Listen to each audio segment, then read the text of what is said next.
आज गोपियों ने भगवान को हृदय से लगाने की इच्छा, तो कभी कभी माँ की इच्छा होती है कि बच्चे के गाल को चूम ले, तो कभी भक्त की इच्छा होती है कि कभी भगवान के गालों को चूम ले। तो आज वो सारी गोपियां अपनी इच्छा पूरी करने के लिए कभी भगवान के गालों पर उनके गालों का चुम्बन करती हैं, कभी माथे का चुम्बन करती हैं, कभी उनके चरणों को चूमती हैं, कभी उनके हाथों को पकड़ करके चूमने लगती हैं, कभी उनको हृदय से लगाती हैं। यही रास एक भक्त और भगवान के मिलन, जीवात्मा और परमात्मा के मिलन का नाम रास है, ना कि रास का कोई गलत अर्थ है। भक्त और भगवान के मिलन का नाम रास है। ये वही भगवान है जिन्होंने अपनी, अब आप कहें कि भगवान ने रास रचाए तो हम भी रास रचा लें, तो पहले आपको रास रचाने के पहले गोवर्धन उठाना पड़ेगा, क्योंकि भगवान ने पहले गोवर्धन उठाए हैं, बाद में रास रचाए हैं। भगवान ने एक उंगली से पहाड़ उठाकर दुनिया को बता दिया कि मैं सर्वांतर्यामी भगवान हूं, जो मैं कर रहा हूं वो तुम करने की गलती ना करना। भगवान कृष्ण ने जो कहा है वो हम सबको करना है, और राम ने जो किया है वो हम सबको करना है। कृष्ण ने जो किया है वो करोगे तो लाठियां बरसेंगी। भगवान ने गीता में जो उपदेश दिया है वो तो फॉलो करो, वो तो मानो, पर जो किया है वो करने की चेष्टा ना करना। भगवान तो काली अनांग पर कूदे हैं, तुम ना कूद जाना। नहीं, सांप को तो भगवान ने मार के भगा भी दिया, तुम्हें तो डस लेगा। काली अनाग के 101 फण थे, 101 फण का नाग कोई देखेगा तो डर जाएगा। भगवान उसके ऊपर तांडव कर रहे हैं, नृत्य कर रहे हैं। ये सामर्थ्यता किसकी है? केवल भगवान की। तो भगवान तो काली अनाग को नाथते हैं, एक उंगली से पहाड़ उठाते हैं, अपना मुंह खोलकर मां यशोदा को पूरी दुनिया दिखाते हैं। ये सामर्थ्यता तो भगवान में है। यदि ये सामर्थ्यता आप में है तो फिर आप भी रास रचाने के योग्य हैं, और नहीं है तो सिर्फ रास रचाओगे तो लाठियां पड़ेंगी, पाप लगेगा। गलत ना करिएगा। भगवान है, समर्थ को नहीं दोष गोसाई। गंगा में लाखों नाले रोज मिल जाएं तो भी गंगा नाला नहीं बनती, बल्कि हजारों करोड़ों नालाओं को मिला करके अपने में गंगा बना देती है उन्हें। गंगा स्वयं अपवित्र नहीं होती, बल्कि उन अपवित्र नालाओं को पवित्र कर देती है। समर्थ को नहीं दोष गुसाई। भगवान समर्थवान हैं, उनकी बराबरी हम नहीं कर सकते। हम तो केवल उनकी कथा कह सकते हैं, उनकी कथा सुन सकते हैं, उनके आचरण को जीवन में धारण कर सकते हैं, बस। गोपियां साधारण नहीं थी और भगवान साधारण नहीं थे।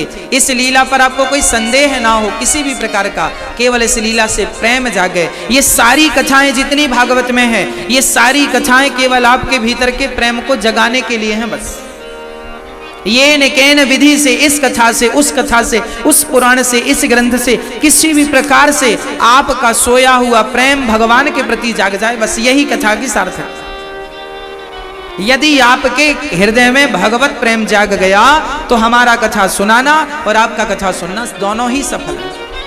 और हमने पूरी कथा सुनाई आपको और 18 पुराण भी सुनाए, पर भगवत प्रेम जागा नहीं तो कोई अर्थ नहीं।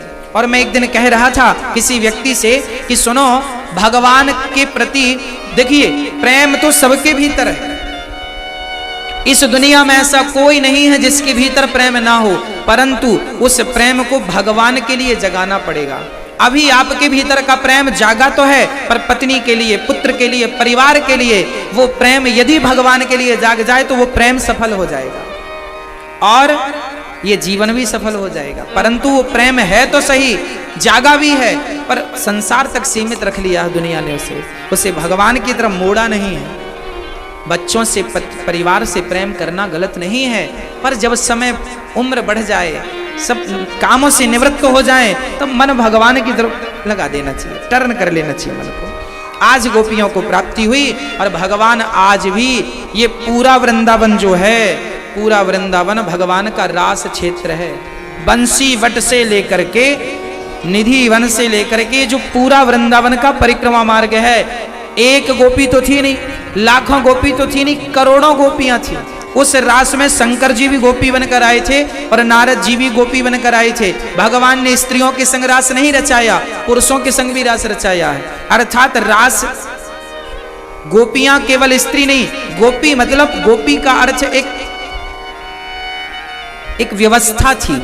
जैसे आज हम बोलते हैं बहुत सारे श्रोता थे, तो केवल श्रोता तो पुल्लिंग हो गया, तो फिर ये भी कहना पड़ेगा कि श्रोतियां भी थी, क्योंकि स्त्रीलिंग श्रोतियां। तो ये कह देने से दोनों को संबोधन हो जाता है। आपने कह दिया श्रोता थे, मतलब श्रोता में पुरुष भी थी, श्रोता में स्त्रियां भी थी। उसी प्रकार गोपी मतलब स्त्री भी और पुरुष भी, शंकर जी भी आए तो भी गोपी बनकर, नारद जी आए तो भी वृंदावन में गोपेश्वर शंकर जी का मंदिर गोपी रूप में है। हाँ, कहते हैं उस रास में तो हनुमान जी भी पहुंचे थे गोपी बनकर। जहां ये कथा चल रही है ना, यही मंदिर है शंकर जी, यहाँ हनुमान जी गोपी के रूप में है। पूरे वृंदावन में ये एक ऐसा मंदिर है जहां हनुमान जी गोपी के रूप में है। तो उस रास में तो सब आए थे, पर गोपी के रूप में आए, इसलिए गोपी के संग रास भगवान ने रास रचाया है। पूरे वृंदावन सबको आनंदित किया। अब भगवान श्री कृष्ण की जब ये लीला पूरी भई, तब भगवान को लेने के लिए कंस ने अक्रूर जी को भेजा। अक्रूर जी आए और भगवान श्री कृष्ण को लेकर चलने लगे। रास्ते में माँ यशोदा दौड़ पड़ी, कन्हैया कहाँ जा रहे हो? अच्छा, अक्रूर जी सुबह के चले शाम को पहुंचे। शाम को कन्हैया के संग समय बिताया। सुबह होते ही अक्रूर जी कहते हैं, कन्हैया आप मथुरा चलो। भगवान बोले चलो। यशोदा बोली, कन्हैया चले जाओगे, हम कैसे रहेंगे बेटा तुम्हारे बिना, मर जाएगी तुम्हारी माँ। कन्हैया ने कहा, माँ 2 दिन की बात है, मैं 2 दिन में आ जाऊंगा। अच्छा, कन्हैया ने माँ को तो समझा दिया, पर जैसी रथ लेकर चले, गोपियां सामने रथ के सामने लेट गईं। कन्हैया जा रहे हो तो रथ को हमारे ऊपर से लेकर जाओ, आपके बिना हमारी कोई जिंदगी नहीं। देखो तो गोपियां कैसी थी। गोपियां कहती हैं कि आपके बिना हमारी कोई जिंदगी ही नहीं है, अर्थात कृष्ण के बिना गोपियां जीवन को अधूरा मानती थी। और हम लोगों को देखो, जीवन में भक्ति के नेत्र अभी खुले नहीं हैं, ज्ञान का नेत्र अभी खुला नहीं है, और जिंदगी बहुत सारे लोग इन नेत्रों के बिना जी के मर जाते हैं, पूरी कर लेते, मतलब कोई उत्कंठा नहीं है भगवत प्रेम की, भगवान के मिलन की। सारी गोपियां रथ के सामने लेटी हैं और कृष्ण से कह रही हैं, हमें तो मार दो फिर जाओ। भगवान बोले, गोपियों पागल ना हो जाओ, हाँ हम जल्दी से आएंगे और तुम्हें अपने साथ, तुम्हारे संग लीला करेंगे, तुम्हारे संग रहेंगे। केवल 2 दिन की बात है। 2 दिन का कह के श्याम सुंदर जाने लगे। कन्हैया राधा रानी को बुलाते हैं और राधा से बात करते हैं, राधा मैं जा रहा हूं, परंतु तुम इन गोपियों का, मेरी यशोदा माँ का तुम ख्याल रखना, क्योंकि तुम ही अब कृष्ण बन जाना वृंदावन के लिए। वृंदावन के लिए तो राधा ही कृष्ण बन गई। तब तो वृंदावन से जाते जाते ना कन्हैया बांसुरी वृंदावन से बाहर लेकर नहीं गए। याद रखना, 11.5 साल की उम्र में कन्हैया ने वृंदावन छोड़ दिया, पर जाते जाते कृष्ण ने बांसुरी अपनी राधा को दे करके गए। आज भी निधि वन में श्री राधा रानी के हाथ में बांसुरी है, कृष्ण की बांसुरी राधा के हाथ में है। अर्थात भगवान कृष्ण बंसी जो है प्रेम का प्रतीक है। हाँ, तो भगवान तो बांसुरी वृंदावन के लिए ही उत्पन्न करते हैं और वृंदावन की बांसुरी वृंदावन में ही छोड़कर जाते हैं, यहां से बाहर बांसुरी लेकर नहीं गए। मतलब भगवान का ये जो अवतार था, राम का अवतार तो मर्यादा की स्थापना के लिए था, जबकि कृष्ण का अवतार प्रेम की स्थापना के लिए था। प्रेम कैसा होता है कौन बताएगा? मर्यादा कैसी होती है ये तो राम बताएंगे। प्रेम कैसा होता है ये कौन बताएगा? ये वृंदावन की गोपियां बताएंगे।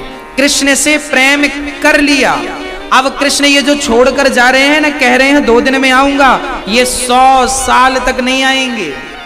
2 दिन की सांत्वना दे रहे हैं। आएंगे कब? 100 साल बाद। कुरुक्षेत्र में मैं ये कथा कल सुनाऊंगा मिलन की। चले गए, मथुरा जब पहुंचे वहां बहुत स्वागत हुआ भगवान का। गोपियां यहां तड़पती रह गई, 2 दिन का इंतजार कर लेती हैं, चलो आएंगे, कहा है तो आएंगे। अब गोपियां यहाँ